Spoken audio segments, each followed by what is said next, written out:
Yeah, boy, it is episode 128 of the Fantasy Football Auctioneer podcast.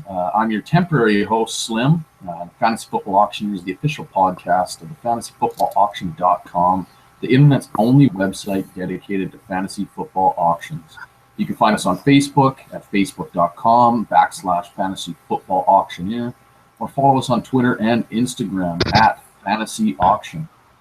All right, well, we're going to try and have a great show for you tonight without our buddy Uncle Buckets, the regular host here. He's down, I don't know where, some tech conference. In Niagara Falls, maybe?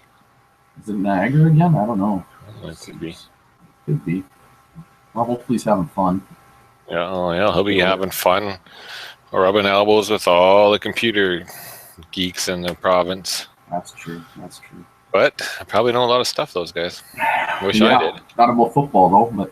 yeah, probably not. It'll fit right in. It's week 9. Tonight we're going to talk NFL news, waiver wire targets, all the lineup questions, and unfortunately we got a fair amount of injuries to discuss this week. It's a sad day for me, especially. Yeah. But of course, our FFA team is always here.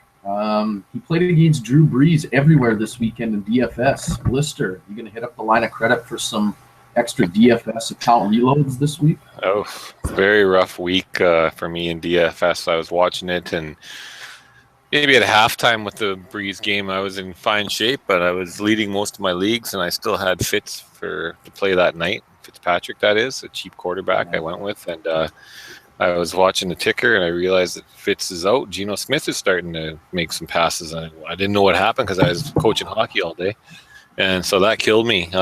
Brees goes off for 7 touchdowns. Fitz gets 3 points. Brees gets over 60, and that crushed my fantasy teams. I thought I was in shape probably to win, on one place 10 of 15 at least, and I think I ended up winning 2. So it was a bad break, but that happens. That was crazy. I mean, if you went up against Brees, that was tough because there wasn't much coming back from that. No kidding. Especially with some of the injuries that happened out there. If you paid up for Levy, and you would have been pissed off. If for some reason you went and got Keenan Allen, you would have been upset. But I liked Keenan. I had him. I mean, he was having a decent game too before he got hurt. He had double-digit points already. At least he caught a touchdown on that pass. He got hurt. Yeah, that was it. That's the way to go out. If you're going to lacerate a kidney, you better do it catching a touchdown. That's right. That's the only way to go out. It's man shit right there. Yeah. All right. Well, if you're ready, I'm ready. Let's cock the hammer. It's time for action. I'm just going to try and say it lame every week, just when I have to just to upset. It's time for action? I forgot the question mark. Damn it. Thank you, man. All right, so we'll jump into segment number 1, fantasy football news, buy or sell. This is where we're going to buy or sell some of the latest fantasy football headlines and look at some of the implications of that headline. So let's look at the first thing and maybe the most significant for fantasy owners or just fantasy leagues. Le'Veon Bell tears his MCL. He's officially now placed on IR. Ends his 2015 season. We kind of thought that this might happen, judging by that injury. Reportedly, it was a badly torn MCL as well. Whether that means more rehab time or less, I'm not sure. I would assume any MCL tear, especially complete tear, is bad. But anyway, the fantasy impact, I guess, is DeAngelo Williams is now thrust into this lead dog role in Pittsburgh. So Blister, buy or sell, DeAngelo Williams can finish as an RB1 from now till the rest of the season. Well, I'll buy that. I mean, when DeAngelo played earlier in the year when Le'Veon was out, he was quite productive. They got that high-powered offense. They move the ball well. They got good weapons that can catch. So now, they can't really stack the box because they got Antonio Brown, Martavis Bryant that can do a lot of damage. So I think he can. I mean, he's in that offense that is a good offense, and B, all these high-priced running backs that we were talking about preseason and going into the drafts and everything, so many of them aren't producing, and so the combination of the great offense in Pittsburgh and the lack of production from the big name running backs, I think really leaves the door wide open for him to easily finish it as a RB1 the rest of the way. Yeah, I kind of agree. I mean, Tomlin came out today and said he can be. They expect they're going to give him the ball. I mean, and he has looked good. I worry about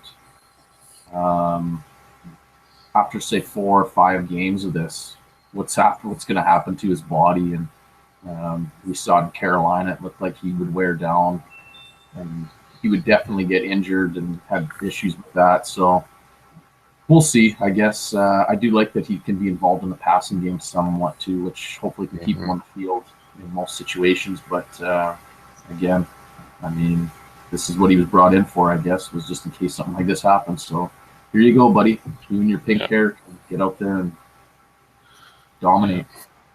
All right, moving on to the second piece of news. And again, we'll through it second just because we're talking another IR thing here. Keenan Allen, we already touched on it earlier, lacerated his kidney. He's going to IR out for the rest of the season. Obviously a huge blow to the offense. He was on a record-setting pace in terms of receptions this year. So now I guess San Diego's fighting for a playoff spot. Who's going to step up? So buy or sell blister, Malcolm Floyd is going to become an every game wide receiver 2 the rest of the way. I buy that as well. I think Malcolm Floyd has the better chemistry with Phillip Rivers. Stevie Johnson had 2 good games at the start of the year, and he's been kind of injured, and he hasn't really put it together. But I really see Malcolm Floyd being that guy that he's going to go to. The tight ends, like when Gates is healthy in late areas, I think they're going to be heavily involved. But I think out of that offense, I like Malcolm Floyd the best as far as pass catchers. I was offered a trade today, Stevie Johnson for Jordy Nelson. Straight up. Dynasty League. I had to turn it down. I just thought that wasn't quite, I don't know, just wasn't going to help me win a fantasy championship. Stevie Johnson wasn't. And I don't know how much more help I would get from him than I am getting from the injured Jordy Nelson. So had to turn that one down. What do you think about that offer, Slim? I think it's pretty weak, but I agree that you probably would want to turn that one down. But, I look at this offense, and maybe we'll talk about it right now just quick. I mean, who emerges? I mean, obviously you think Floyd is going to take a big bump up. Do you think this does anything for Gates and Green? Well, I do. I think they're going to see a few more targets as well. I mean, Keenan Allen was having a great year. And he was a real red zone guy too. He's getting into the end zone. So I think that the tight ends might get even more looks around there. I mean, Antonio Gates gets those looks anyways, but I know maybe Danny Woodhead plays a little bit more. I mean, he's been so hit and miss. When Danny plays and plays well, he'll get you 25 fantasy points, and then for some unbeknownst reason, I guess just with the game flow, the next week he might get 8 touches or 4 touches and put up 4 points. So it's tough. I'd like to see him more in a consistent role. Just he's a hard guy to count on, but I really think it's going to be. I think Stevie Johnson, if he stays healthy and on the field, will be a little more productive than he has been the last 6 weeks or so. But I think Malcolm Floyd is the best beneficiary, and then Gates and Ladarius Green. Maybe they play 2 tight end sets more often, and maybe they both get enough looks to make them relevant. Well, that's what I was even thinking. I mean, you brought up a good point with the red zone, and Keenan Allen is, targeted a decent amount in the red zone, and I'm anxious to see who's going to pick that slack up. I don't know if it's going to get spread around. I have a feeling, like you said, it's going to be either Gates, probably Gates, but there could be some Ladarius Green in there just for his size. Malcolm Floyd to me seems like a guy who scores more on, from outside the 20, a little bit deeper passes, or he'll catch a big one and make a guy miss, and then he's taking it to the house kind of thing. So I don't know if that affects him tons. I mean, the volume should help Floyd, but the volume. And you brought up a good point with 2 tight end sets. Somebody you might be interested in is someone like Dontrell Inman, especially with Jacoby Jones going out. But I mean, how many snaps does Inman really get if Stevie Johnson and Floyd are on the field? You run 2 tight end sets. Danny Woodhead will still be in there in passing situations. Well, where does that leave Inman? I don't even see how he gets on the field a ton. I mean, they also sent they also sent Brandon Oliver to IR, ending his season with turf toe. Yeah, so he was a guy that I grabbed him off the waivers a couple of weeks ago, and he got a few touches. He got me double digit fantasy points the one game I had to use him, and then now I let him go again just because he's not going to be playing again this year. So he wasn't. I mean, they got to find a way to get their number one pick involved more often and instill some confidence in him. So I think they're going to continue to feed him the rock, and Phillip is going to throw the ball a ton. So I think. Looking at this, Keenan Allen was the number 4 ranked wide receiver in PPR. That's a big loss. Yeah, no, that is a huge one for them for sure. So next point was a little bit scary. Turns out it's not quite as bad, but Matt Forte, thankfully for fantasy owners, is not expected to miss the rest of the season. It looked a little bit dicey on Sunday, but Chicago Bears running back looks like he's going to return at some point this season, and the good news is he doesn't need surgery to repair any ligaments or injuries to this knee. I even read something today that Forte could only miss a couple weeks. So with that being said, buy or sell at this juncture of the season? You spend big coin on Jeremy Langford, even though it could be a short-term service. I think you should. Yeah, I'd buy that. I mean, right now it looks like Langford will be the man to benefit the most and get more touches. They do have a few guys there, and there was rumor they were even looking at our old friend Monty Ball. I haven't heard if that developed into anything, but I just think, like it is at that point in the year, and who knows how the game's going to go for Chicago in the next little while, but they're in the basement of their division right now, and if they drop a couple more, there's probably no sense in rushing back Matt Forte. He's an older back as it is, and Eddie Royal, for that matter. I mean, he's not a young receiver. Maybe they spend more time on their younger guys like Jeremy Langford in the backfield, and maybe Kadeem Carey comes out of the closet and gets a few more touches, and maybe Marcus Wilson and some of these younger receivers, maybe they'll get a chance to get a better look at them and see what they really got in these guys.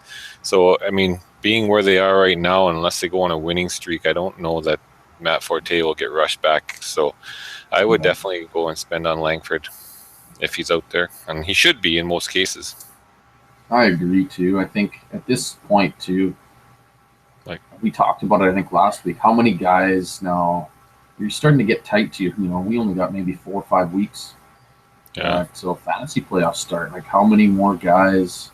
Yeah, that's it. I know it seems like after this week, could be a lot with injuries, but I mean, realistically, how many more are going to make legitimate impacts for your team? So, go and spend, get him. If he wins you 2 weeks, he wins you 2 weeks even. That's perfect.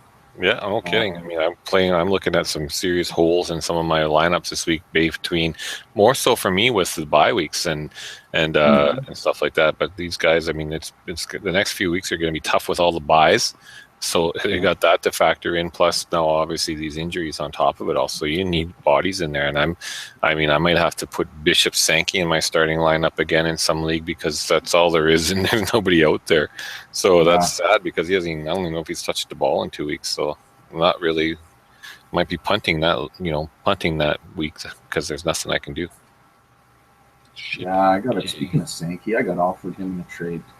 Really? What? Yeah. I don't think anybody would want Sankey. Yeah. I wanted Dorsett in return. I said I kind of had to pass. Wow. Yeah. Jeez. That's pretty rough. Yeah. Funny thing is, we're talking about the same owner. Oh, yeah. Right? Yeah. That is cheap, man. He's a lawyer, though, so that's trying to get cheap with a teacher. What's wrong with him? That's right. Unbelievable. Wake up pretty early in the morning. For sure. Anyway, on to some trade news. Vernon Davis traded to the Broncos. We've, Julius Thomas was there last year, and we saw him do big things as a tight end. Vernon Davis comes in. We know he's got some athleticism, even though he's kind of regressed the last couple of years. And how much of that was due to Colin Kaepernick's regression, or just the offense as a whole, we don't know. But that being said, I mean, Davis does bring a unique skill set to this offense from the tight end position. I think he offers a little bit more athleticism than the dad, Owen Daniels, that's out there. It just looks like a guy you'd see at the rink with a large coffee watching his kids play hockey, but with his side part. But anyway, Blister, buy or sell. Davis will outproduce Owen Daniels the rest of the season now. It's tough, but I'll buy it. Daniels hasn't really done a lot, so I don't think that Davis has to do too much to really, take over and instill that confidence and go. Like, we looked at these quarterbacks and what Thomas did last year, and typically what tight ends have been able to do around Peyton, and they are not doing it. They're not jumping off the page, Owen Daniels or Virgil Green. So with Davis, I think the skill is more so there than the other two guys have to offer. So hopefully, he learns enough of the playbook and makes himself relevant early on and establishes that, because it'll only get better. If it's a slow process, then it'll be tougher to do, but it'll just get muddled and probably decrease Daniel's value more so, obviously, and just make a mess of the tight end situation right there.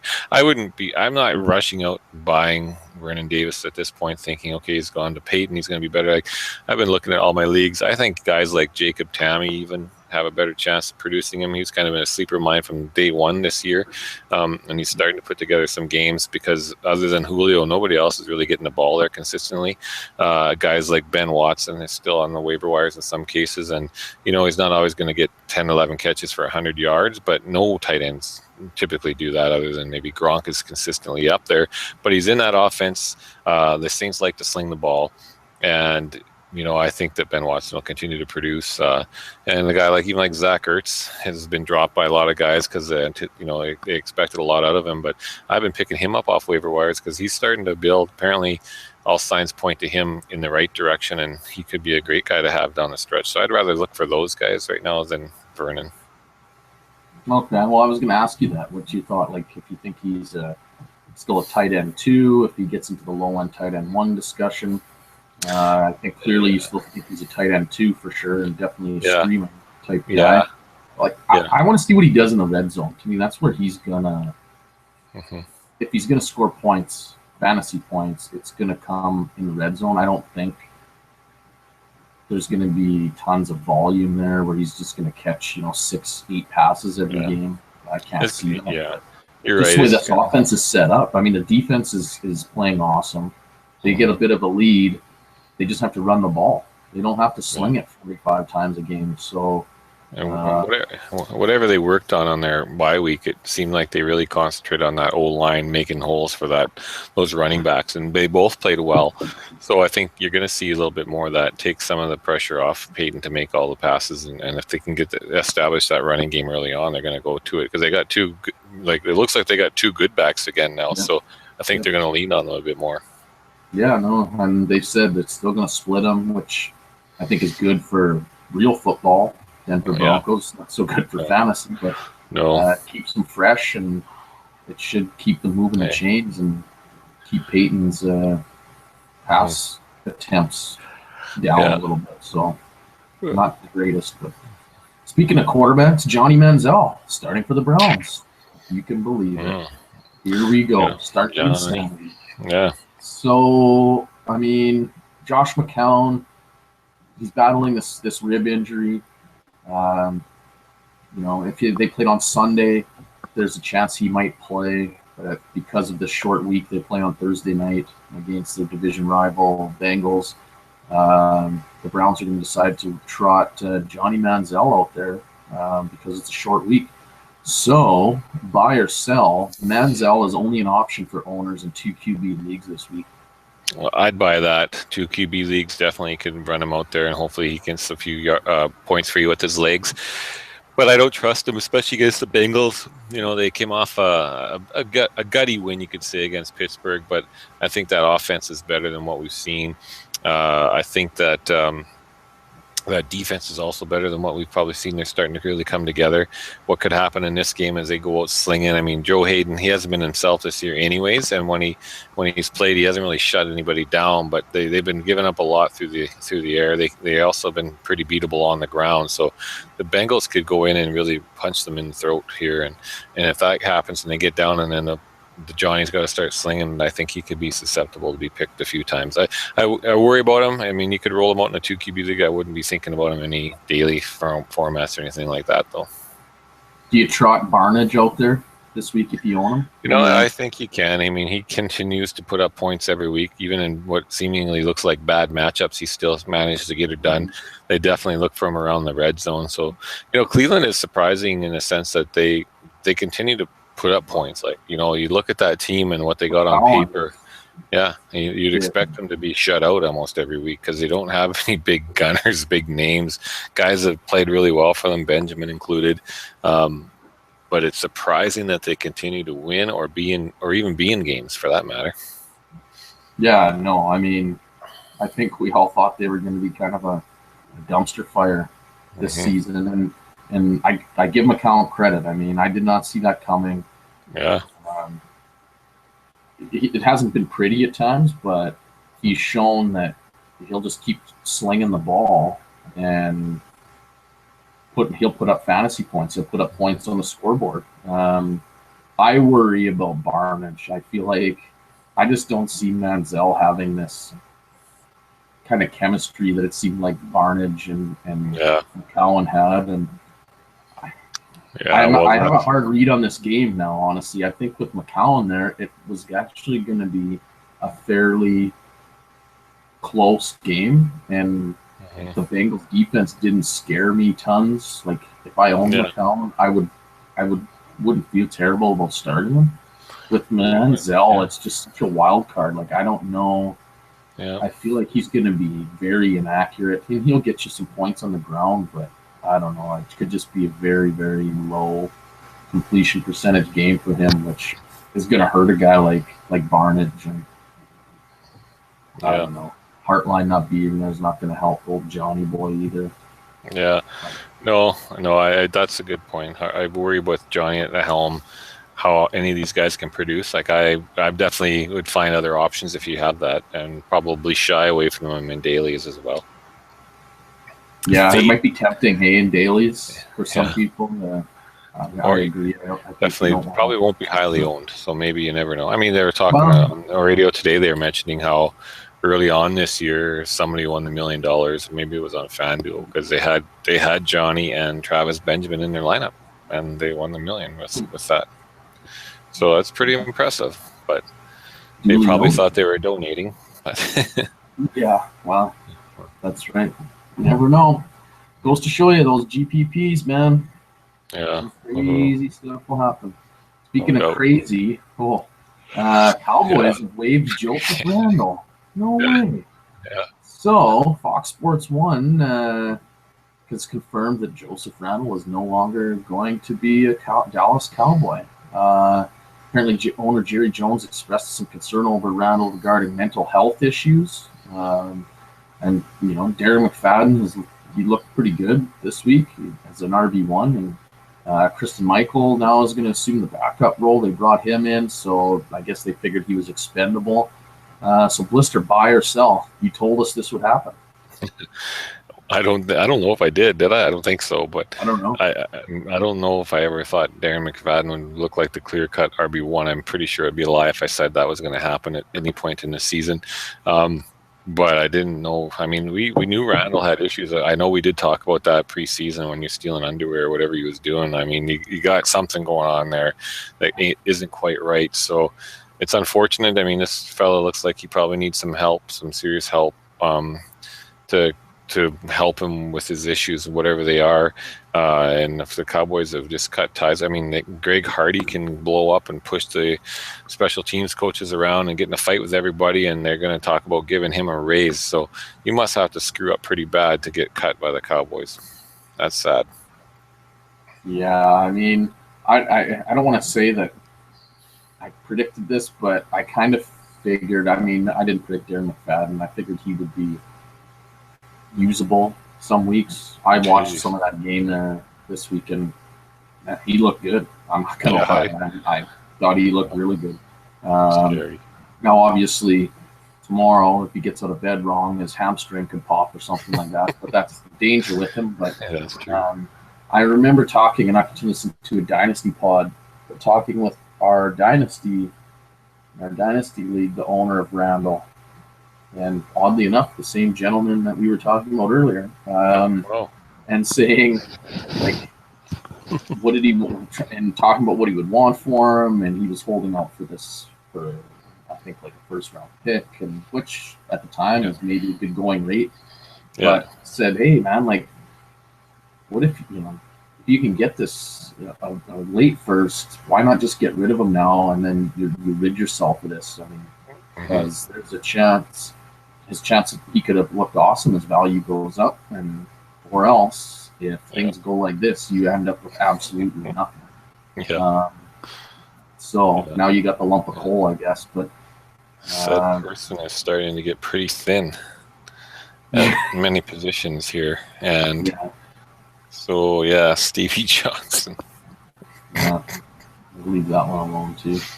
Well, sticking with running backs, and maybe this is someone you can grab if you're getting thin at the position. The 49ers signed Pierre Thomas.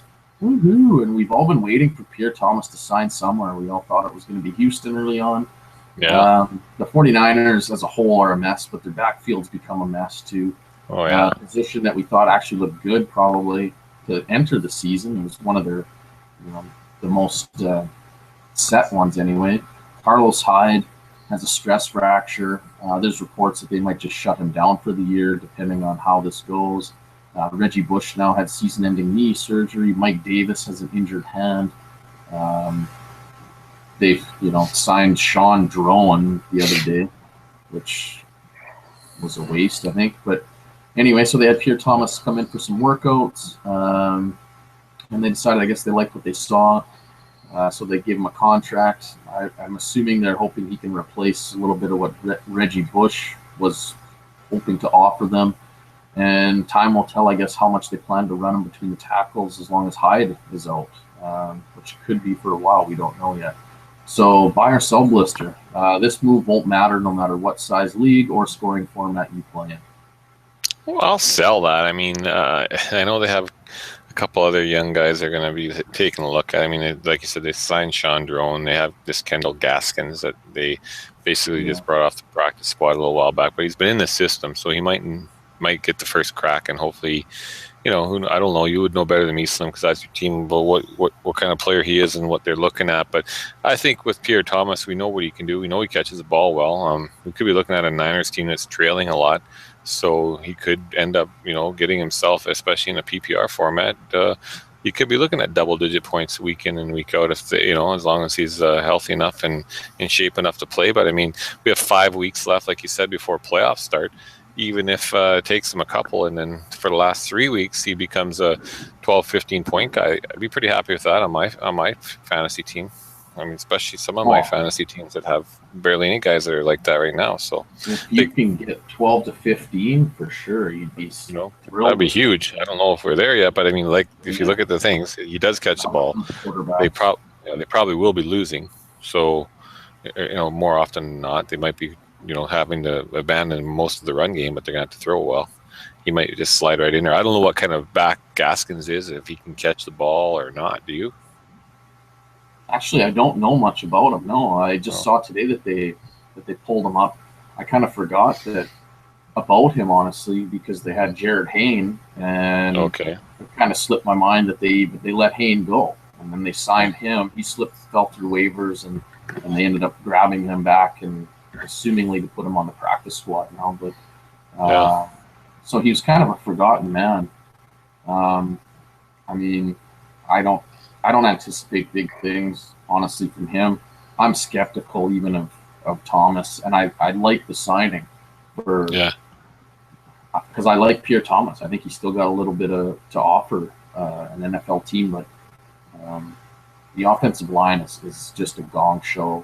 I mean, putting Blaine Gabbert in. That's right. Like, forgot about that. One of the worst quarterbacks to ever throw a pass in the NFL in the last few years is now going to start. So I don't know what. That said owner, we're just going to pile on right now because that same owner that we talked about Dynasty also offered me Torrey Smith today. Holy moly. Was like, are you kidding me? I'm not touching that guy. I get that you think I need a veteran that replace Keenan Allen here now, but I want somebody who's actually going to catch a pass. Not Torrey Smith. But anyway. Yeah, Torrey. Yeah, that's rude. That's rude. Yeah, I don't know. Pierre's a guy. I think definitely you could take a flyer on him, but I would temper expectations and not worry about spending big bucks on him anyway. That's for sure. All right. That being said, I mean, we don't need to get into the Fitzpatrick and Geno Smith battle and the Kaepernick Blaine Gabbert battle because it's all shit, really. So we're not going to worry about it. So let's just jump into segment number 2, Live Wire. This is where we're going to take a look at some guys that you should be targeting this week in your on your waivers. So Blister, if you want to go first, maybe you know what? Maybe we'll do it a little different. We want to just kind of go positions a little bit. We'll start with some QBs because I think there's a few this week we can talk about. And if that doesn't throw you up, go too bad. I mean, whatever you want to do. It might throw me a little bit. I wasn't. Don't worry about it. Go. I'll talk. We actually talked about a few guys already. I mean, I think we can skip through pretty quickly. But obviously, the number one guy that you got to be looking at is D'Angelo Williams. I mean, if he's out there, you got to grab him because I think he can. I think he can be an RB1 the rest of the way. So he's the guy you want. Of course, there's that concern of injury and how he'll hold up, but if you can get to the next 5 games, get yourself in the playoff, maybe you're only looking at needing him for half a season, 8 games in total. Hopefully he's the guy that can get you there. So you got to try to get him. I mean, some places are saying spend all your free agent money that you got left on him. And yeah, why not? Like you said, Slim, there's not a lot of weeks left and not an opportunity for guys to come out yet. So. Yeah, no, I agree with that. I just get scared spending everything. I don't know. I guess it depends on the makeup of your team and how desperate you are for points, but I don't know. Odds are in an auction, if you owned Levy and Bell, you probably are streaming a quarterback or tight ends or defenses and things like that because you needed to save some money somewhere. So I just get worried about spending everything because there's still 5 weeks to stream quarterbacks, depending who you have, or defenses or tight ends. And I mean, it's nice to have just a few little extra bucks kicking around just for things like that. But I see where they're coming from for sure. If you owned Levy and Bell and you were thin at running back, then who's to you got to do what you got to do too, right? Sure. So yeah. You're lucky you own them in the dynasty already. You don't even have to worry about it. Yeah, I know. I don't usually like having handcuffs, but we're so deep in that league that I thought, you know what, it made sense to get them in the off season. But whatever. So I guess I'll go. And you know what? I'll just talk on a couple QBs, and then I'll let you go with the skill position guys. Just because I think there's a lot of quarterbacks out there that, and then I kind of touched on it last week, but I mean, Derek Carr, I was impressed with what he's done the last couple of weeks, and especially last week. The Jets defense going in, we thought was one of the best in the league, and still could be. I think they had a few things going against them, but he looked impressive against a strong secondary, a strong front seven, just more or less moving the ball at will. To me, he is a QB1 the rest of the way. If you go and get him, you don't need anyone else really. He's gotten into that talk now. So I look at spending at this point on quarterbacks. I mean, I'm going for 20% on at least, maybe 25% on someone like that. And I could argue that you could go higher if you were deep at other positions because of what we talked about. I mean, this is a guy that you think can go in there and pencil him in as your QB1 for the rest of the season. You don't even have to think about it anymore. Then there's a lot of value to be had in that. So if you want to spend 40% of your budget to do that, I think you're fine to do that. Another guy, Jay Cutler. He does put up some ugly games, but I think, with the loss of Forte is going to actually benefit now guys like Alshon Jeffrey, Martellus Bennett. It's going to have to make them throw the ball a little bit more. And I think he's a guy that will definitely benefit. Josh McCown, he's injured. This is a good time to buy because I think you can get him for cheap. We talked about, or I did anyway. I mean, I don't think it's always pretty with him, but he's going to put up some yardage. He seems to do fairly well in the red zone. He's got a good red zone target and Barnage that he looks to, which is a good thing to have. So when they get down there, they can convert points. He's got a good passing back that he can throw to pile up a bit of yardage that way. So I think it's a good situation for McCown. Plus, they're always playing from behind, which is a good thing for a quarterback. So those are three guys that I think that are pretty readily available that you can target. Sure. Fire away. Those are good. Well, even you didn't mention Jameis Winston, eh? Actually, no. He's actually he scored at least 12, almost 12 and a half fantasy points in every contest this year.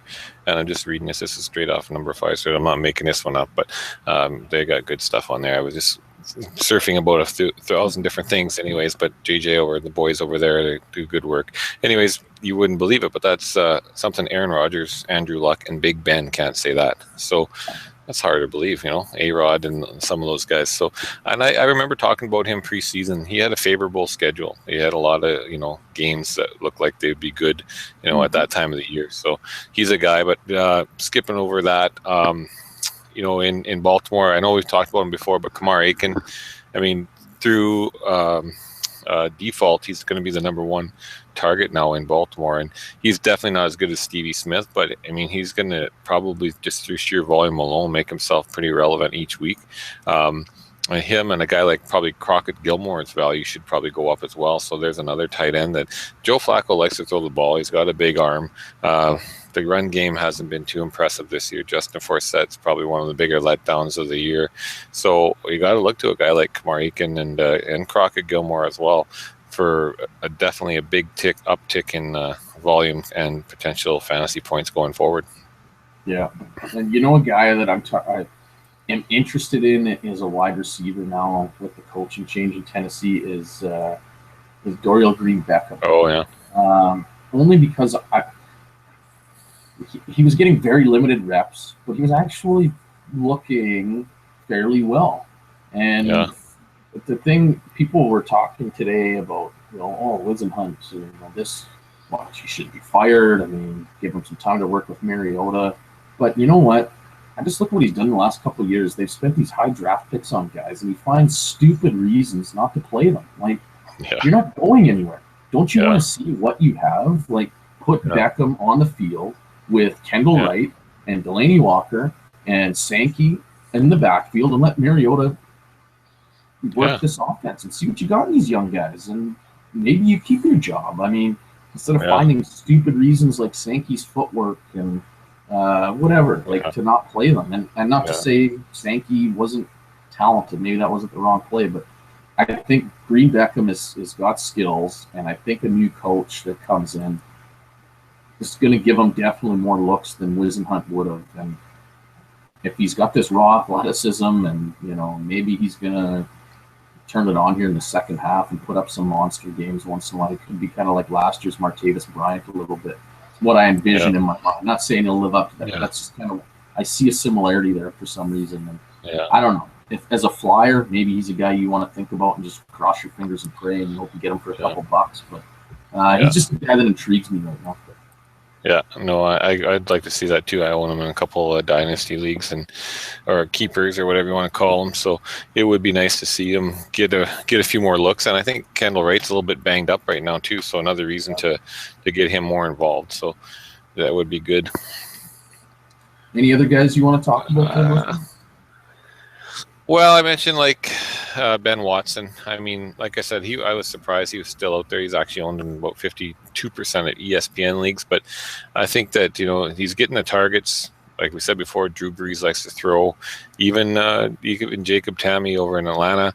I mean, he's not going to be huge every week. I think Ben will outscore him, but I think he's going to continue to get targets. Roddy Wright's barely used. Leonard Hankerson's beat up. So Julio, they have to have somebody else open at some point. And they used to love throwing it to what you call it? I forgot his name already. The big tight end in Atlanta, Slim. Tammy? Fernandez? Fernandez? Gonzalez? Tony, yeah. And he's gone, obviously. And I think it's still the same quarterback, and the rest of the offense is quite similar. So you could take a look at those guys as well at tight end. Yeah, and that one last tight end that kind of gets forgotten is Heath Miller. I think he's out there. I think you can get it for cheap. And he just has this little bit of chemistry with Big Ben. We saw it last week. He had a good game. When defenses focus on taking away the deep passes, I mean, Heath Miller was wide open underneath a few times, and Ben just dumped it off and picks up it. There's 10 yards, there's 8 yards, and all of a sudden he's got 10 receptions and 100 yards. And he had a great game. It's phenomenal. I picked him up off the waiver wire just in time. Like I had to get home from hockey on Sunday, and the waivers first come first serve, and the Auction Kings League opened at 11, and I was so glad he was still there, and I grabbed him and he went off. And it's a PPR or tight end premium league as well, so it's 1.5 per reception for tight ends. So it was a huge game for me. Now with Bell gone, I mean, he was always good for about 5 catches a game when Big Ben was in there. Well, not to say D'Angelo can't do that, but if it's even an extra 1 or 2 passes Miller sees underneath because Bell's out, I mean, you're just talking that's just extra production. And he's just kind of forgotten because he's old and slow, but he does a lot of things well, so he never comes off the field. But all right, well, that being said, that. I just scrolled down to last week's This Is the Man, and I made some ground up. You did. Yeah. Whoa. Spoiler alert. But anyway, we'll jump into segment number 3. This is the Man. So this is a segment where we kind of go head-to-head and look at some less than obvious matchups and try and predict who's going to have better fantasy production. So to recap, we went into last week I deleted it, but I had a slight lead. I was up 29-21 going into last week for the season. So we'll just recap really quick what we did in week 8. So at the quarterback position, we had Andrew Luck and Brian Hoyer, and we both took Luck, which was smart because he just narrowly squeaked out Brian Hoyer. Thankfully for that fourth quarter. So we both picked up a point there. Running back, Beckett had us going with James Starks or Orleans Darkwa. We both took James Starks. We got that right. Next one, I took Chris Polk, and Blister took Melvin Gordon, and he looked way better than me because Gordon actually had a decent game for once, which was awesome for him. He could get involved more. So Blister grabbed a point on me there. We moved to wide receivers. We both took Marvin Jones over Anquan Bolden, and Jones didn't do much, and unfortunately Bolden didn't play, so we got a cheap point apiece on that one. The next one was a kick in the pills for me because I felt so good about Nate Washington last week. He had a good game. He had a good game, and then Malcolm Floyd, though, blew up and had 2 touchdowns, so he outscored Nate 25-17. So Blister grabbed another point there. We go to tight ends. We both took Crockett Gilmore over Kyle Rudolph, which was the right choice there. He was outscored 8.8 to 4.2. Next, we both grabbed CJ Spiller as a flex over Brandon Oliver, which we did well on that one. CJ Spiller had 11.5 points. Brandon Oliver only had 5.5. And then, unfortunately, kept you from a perfect week. We both took the Denver defense, and since he just squeaked out win, they had 13 points and Denver had 9, so we both lost on that one. So Blister, you had an awesome week. You went 7 of 8. I had not quite as good. I went 5 of 8. So to recap the season now, I've got 34 points and you've got 28, so you close the gap a little bit. Needed that. Well, yeah, but Needed that one. And I remember too. I really was sad when you picked Nate Washington, and I never. And I really wanted him, so that was just luck there. Yeah, well, whatever. Sometimes that's all it takes, though, right? That's right. So speaking of luck, if you feel lucky, you can play against Blister and I for the rest of the season in a little contest we're going to run for the second half of the season. So what we're going to do is we're going to send out a contest that you're going to pick the same This Is the Man guys that we do, and it's going to come right to your email. If you want to sign up, you just have to go to the website and click on the second half contest. So what are you going to win? Well, at the end of the season, after week 16, we're going to give the top 3 finishers free 2016 memberships. So we're going to give out three prizes to the top 3 guys. And all you got to do is come to the website and just click on the link. And every week, you just have to literally go and submit your choices and click submit, and you're registered. So be sure to head to the website. Click on that link on the site. It's called Second Half Contest, and you can compete against us every week and for the rest of the season, and hopefully win yourself a free membership next year. So, all right. Excuse me. I need to take a sip here because it's time to get serious. All right, Blister, you ready? Yeah.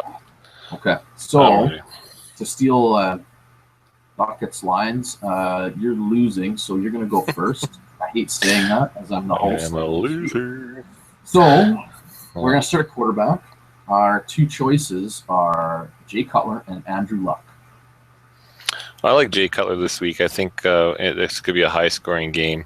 He's got Alshon back now, and I'm hoping a better game from Martellus. Martellus is one of those guys that kind of on a roller coaster. It wasn't great last week, so I'm expecting more to him this week. San Diego's defense is not great, but I think their offense will continue to roll along.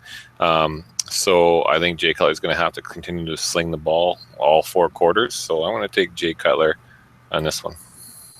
I'm also going to take Cutler.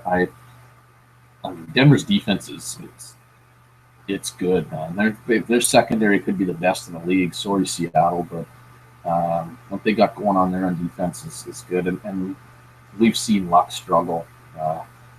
Last night it was pretty ugly for a good chunk of the game, and he did find some rhythm at the end. And I mean, they do have a new offensive coordinator coming in, but I mean, I just look at the matchup more than anything, and I feel like I need to play Cutler. And you touched on it. Alshon had a great game.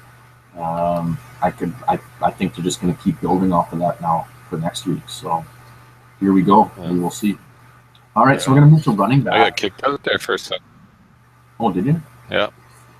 Okay. But it'll happen. But I'm back. Yeah. You're back. You're up then. Okay. Yeah, I'm up. Our choices here now. So we're going to jump to running back. We have Matt Jones or Ryan Matthews at Dallas. So I'm first. I'm going to go with Matt Jones at New England. Now, I do worry that New England could get up to a good lead, but I think all that does is it just limits Alfred Morris, who's looked pretty bad lately.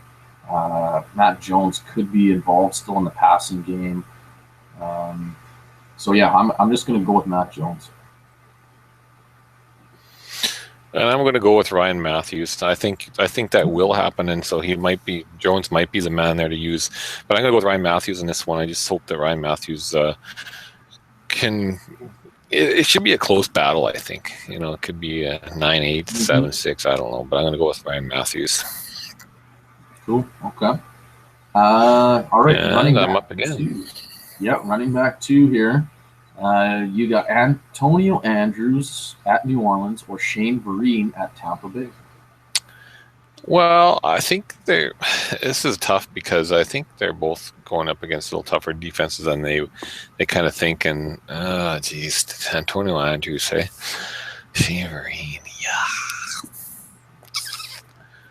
I wanted to go with Antonio Andrews at the beginning, but then I was thinking, they're at New Orleans, and if they continue to sling the ball, they might have to abandon their run game. I better go with Shane Vereen just to be on the safe side. Shane Vereen it is. This one's a tough one for me. I have Antonio Andrews as my RB29 this week, but I got Shane Vereen as my RB28. So I'm going to go with the rankings. What worries me the most, as stupid as this sounds, is that Shane Vereen so far this year hasn't really done anything for 2 weeks in a row. And he's coming off a good game, but I feel like they have to start using him more. They have to start realizing that everyone else they have sucks. And he's maybe the best option out of the backfield that they have. And if they're going to open up this offense and continue to throw, then why can't Vereen be involved? So I'm going to just ride it and cross my fingers and hope for the best here, because I think that he's got to earn some extra reps here. So, all right, we agree on that one. All right, so we're going to move to wide receiver. We've got Jordan Matthews at Dallas and Ruben Randall at Tampa Bay. Now, I guess I'm up. So poor Matthews. He's been getting killed lately, and rightfully so, for his drops and things like that. I'm just trying to find where I have Ruben Randall here. Sorry. Because yeah, okay. I'm going to take Jordan Matthews though still, even with these little cases of the dropsies, but only because to me, what else did they have really in Philly? I mean, they don't use Ertz a ton. Bradford, when he does throw to him, throws some of the worst passes ever. Aguilar's banged up. So I just think they're going to have no choice but to continue to force feed Jordan Matthews the ball. So I'm going to go with that and hope they're, bank on Odell Beckham monopolizing the targets in New York. Yeah, I'm going to agree with you there. I just think Ruben Randall's still complaining about it. I think it's his hamstring or something's not quite right. So he's not quite healthy either. So I'm going to go with Matthews. He's got a tougher defense to play against, according to the numbers so far this year. But I'm just going to have faith in him being the number one guy there in that offense to hopefully get her done. Right on. Okay, so starting with you, we're going to go with the second wide receiver. You got Mike Wallace versus St. Louis, or Ted Ginn versus Green Bay. I think I'll go with Ted Ginn here. I mean, Mike Wallace hasn't been too productive. St. Louis coming, they're a tough defense, I think, to play against. Ted Ginn is not a favorite of mine, but I think, Green Bay isn't as tough on defense. They're at home as well. So I think I'll go with Ted Ginn. Yeah, I agree too. I just think, again, if it's not Greg Olsen, then Ted Ginn is going to get some targets. Not tons of targets, but it's going to be enough to keep him fantasy relevant. To me, it's the Stephen Diggs show right now in Minnesota, and St. Louis is a tough defense. I think they can minimize some of these lesser receivers. So I don't expect Mike Wallace to do a ton. There shouldn't be tons of points scored either. So I like Ginn this week. Yeah. All right, now moving on to tight end. We've got Heath Miller versus Oakland and Julius Thomas at the New York Jets. I'm going to take Heath Miller for a lot of the reasons we already talked about when we did our waiver wire segment. I think he's going to be utilized a little bit more with Big Ben there. I think he should end up with more receptions than Julius Thomas, and we know that we PPR score this, so that's a big boost. So yeah, I'm gonna ride Heath Miller this week. I agree too. I think Julius Thomas probably he may face Rogers Cromartie in New York. I think the guy probably to play on Jacksonville this week might be Alan Hearns. Robinson might have Ravis. So I think Heath Miller. I mean, Oakland's a lot weaker against tight end than the Jets are. So Heath Miller, I don't know if he can repeat what he did last week, but I mean, I hope that he's in there for significantly more points than Julius. All right. Now we head to the flex position. And this is an interesting one because I think it's the first time we've had a tight end in the flex position maybe this year. I don't remember another time. But anyway, so we got Ben Watson versus Tennessee or Duke Johnson at Cincinnati. Blister, you're up. My turn. I'm going to go with Benjamin Watson there. I think I think Duke's in tough against Cincinnati this time, so I think Benjamin Watson continues to be used in that passing game. I think he gets as many looks or catches as Duke Johnson does. I just think that he puts up a little more yardage with them and potentially maybe gets found in the end zone where Duke might not. I think you hit it right on the head there. I think they can catch just about the same amount of passes, and I think Watson has a much better chance of scoring a touchdown in the red zone, where Drew seems to really look to him. So, yeah, until Cleveland starts showing me they're willing to use their most talented running back more than the other pluggers that they have, I'm going to continue to take Watson. So, yeah.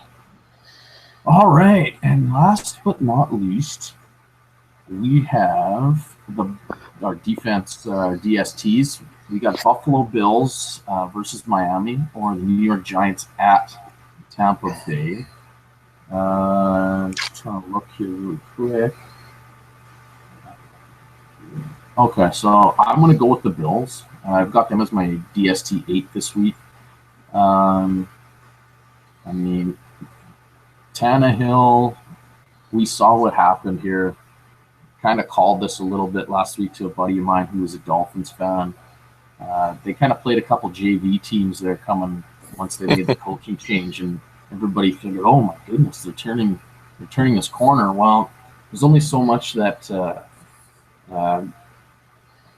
good locker room speeches can do for professional athletes, and eventually it's going to come down to X's and O's. And if you're not really good at the X's and O's side, like the New England Patriots tend to be, then you're going to get exposed, and that's kind of what the Patriots did. And I'm not saying Rex Ryan is going to be the best X's and O's guy, but I don't think Dan Campbell necessarily is. And Buffalo Bills defense is good, so I think they can take away a lot of things that Miami's going to do well. So, and maybe probably get to Tannehill a few times, which should rack up some points. So I'm going to go with Buffalo. Well, I'm going to mix it up here. I'll go with the Giants. The Giants, I've had Buffalo as a DST in a few leagues, and they haven't been putting up many fantasy points for me week in and week out. They might be a good defense overall, but fantasy point-wise, not doing it. Giants are actually ranked 5th in fantasy points right now. Buffalo is 23rd. So I'm going to hope that trend continues this week and try to maybe make a little bit of ground on you, Slimmy. Well, that's a good strategy. All right, well, I don't know how long this was, but that's the end of it. Yeah. So I'm not going to ask if there's anything you want to add, because I know how annoying that is when he asks us. So I'm just going to end it there then and say you did a great job tonight. And we look forward to having Uncle Buckets back next week. So with that being said, we'll see you tomorrow at school. And buy us something, Uncle Buckets. Buy us something on your road trip. Have a lappy for us, too. Don't forget about us. Yeah. Niagara Falls. I don't know. Yeah. Well, wherever you are, have a lappy for us.